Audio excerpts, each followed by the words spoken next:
ऐसा क्यों है? हम देखते हैं चाटुकारों की फौज विपक्ष में है, जो नकली गांधी परिवार की परिक्रमा करता है वो आगे बढ़ता है।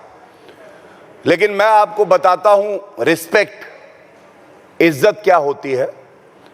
रिस्पेक्ट ये होती है कि अगर कोई भी व्यक्ति अपनी पर्सनल डायरी में अगर आदरणीय प्रधानमंत्री जी का नाम लिखता है तो उसके आगे जी लगाता है, क्योंकि ये भाव मन से आता है, वो किसी को दिखाने के लिए नहीं है। और चरित्र क्या होता है, चरित्र क्या होता है ये भी बताना आवश्यक है। हम सब यहां पे भारतीय हैं, तिरंगा प्रतीक है हमारी एकजुटता का।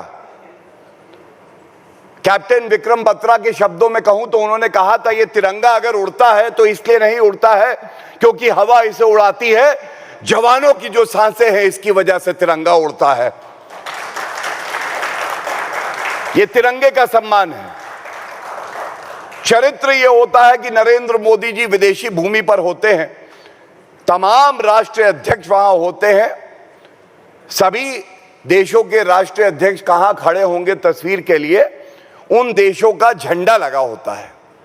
नरेंद्र मोदी जी से कहा जाता है आप भी जाइए और यहां आपको खड़ा होना है। वो देखते हैं कि भारत का तिरंगा जमीन पर है, वो धीरे से झुकते हैं, तिरंगे को उठाते हैं, माथे से लगाते हैं, जेब में रख लेते हैं सम्मान पूर्वक।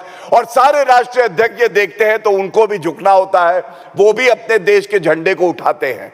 अब ये जो भाव है, तो चरित्र ये होता है जब आप पे कोई कैमरे की नजर ना हो, जब आप किसी साथी के साथ ना हो, जब आपको कोई देख नहीं रहा हो, आप विश्राम भी कर रहे हो, लेकिन अगर जन गण मन की धुन आपके कानों तक पहुंच जाए, क्या आप खड़े होते हैं कि नहीं होते हैं, ये असली चरित्र होता है। और ये नरेंद्र मोदी जी ने हमें सिखाया है कैसे हमें तिरंगे का, जन गण मन का हमें सम्मान करना है।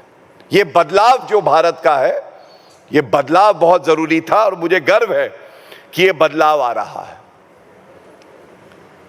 अब अगर हम विषय पे आए, मोदी है तो मुमकिन है, ये कहा जाता है, चर्चाओं में हम जाते हैं। मुझे याद आता है वो समय, क्योंकि मैं वरिष्ठ अधिवक्ता हूं, एक बात जरूर कहूंगा, संविधान में अनुच्छेद 370 पहला शब्द था टेम्पररी, ये स्थायी नहीं है। जवाहरलाल नेहरू जी ने कहा कि ये घिसते घिसते घिस जाएगा। किसी प्रधानमंत्री में ये हिम्मत नहीं थी कि वो टेम्पररी प्रावधान को हटा दे, लेकिन जब हमने बात करी तो सबने कहा हिम्मत है तो हटा के दिखाओ।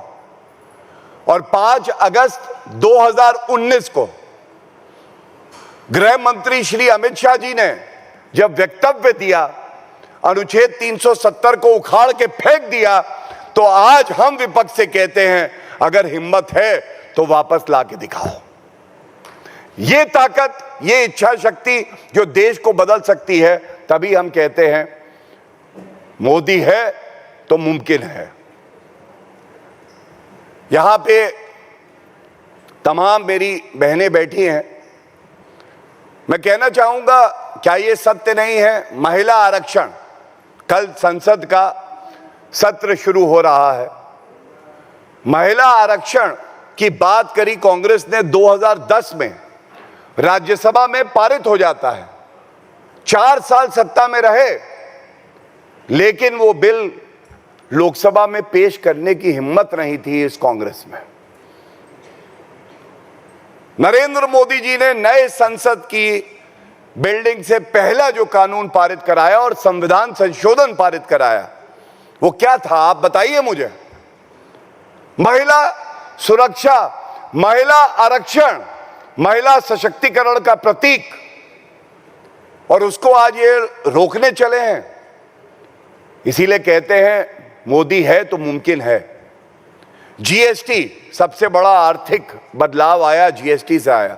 संविधान संशोधन करके किसी ने दिखाया, सपना देखा, आप सब जानते हैं किसने? नकली गांधी परिवार ने। पूरा किया किसने? पूरा किया नरेंद्र मोदी जी ने। इकोनॉमिकली वीकर सेक्शन, आर्थिक तौर पे कोई गरीब है उसका सशक्तिकरण होना चाहिए, जात के आधार पे नहीं, आर्थिक आधार पे भी। संविधान संशोधन करके इकोनॉमिकली वीकर सेक्शन को लाए, आरक्षण दिया तो नरेंद्र मोदी जी ने दिया। यह बड़ा बदलाव है। मैंने आपको 4 ऐसे संविधान संशोधन बताए हैं जो किसी में हिम्मत नहीं थी कि कर दे, लेकिन नरेंद्र मोदी जी ने किया। अब एक तर्क आएगा, यह क्यों कहा जाता है कि संविधान बदल डालेंगे, यह चार्ज लगाती है opposition, it is their propaganda. मैं कहता हूं अनुच्छेद 368 पढ़िए, 368। क्या हमारे संविधान निर्माताओं ने कहा था कि इस संविधान को कभी छू नहीं सकते? नहीं, हमारे संविधान निर्माताओं ने कहा था समय की आवश्यकता के अनुसार संविधान को बदलने की प्रक्रिया है, जो अनुच्छेद 368 में है, और 106 बार संविधान में संशोधन हुआ है। हर बार मोदी जी ने किया है तो सशक्तिकरण के लिए किया है। और याद करिए 42वां संशोधन इमरजेंसी के दौरान जब इंदिरा गांधी लाई थी तो केवल अपनी सीट बचाने के लिए, अपने परिवार को बचाने के लिए लाई थी। इसलिए यह भ्रम भी हमें तोड़ना होगा। संविधान संशोधन अगर जनता के हित के लिए होता है तो यह बहुत अच्छी बात है, यह होना चाहिए। और यह बात जान लीजिए, कोई ऐसा माइका लाल नहीं है। अगर नरेंद्र मोदी जी, श्री अमित शाह जी ने सोच लिया है कि महिलाओं को आरक्षण मिलेगा, मेरी जो यहां बहनें बैठी हैं, जो देश भर की बहनें सुन रही हैं, तो विपक्ष कुछ भी कर ले, ये संशोधन भी होगा, महिलाओं को आरक्षण भी मिलेगा, वो सांसद भी बनेंगी, वो विधायक भी बनेंगी।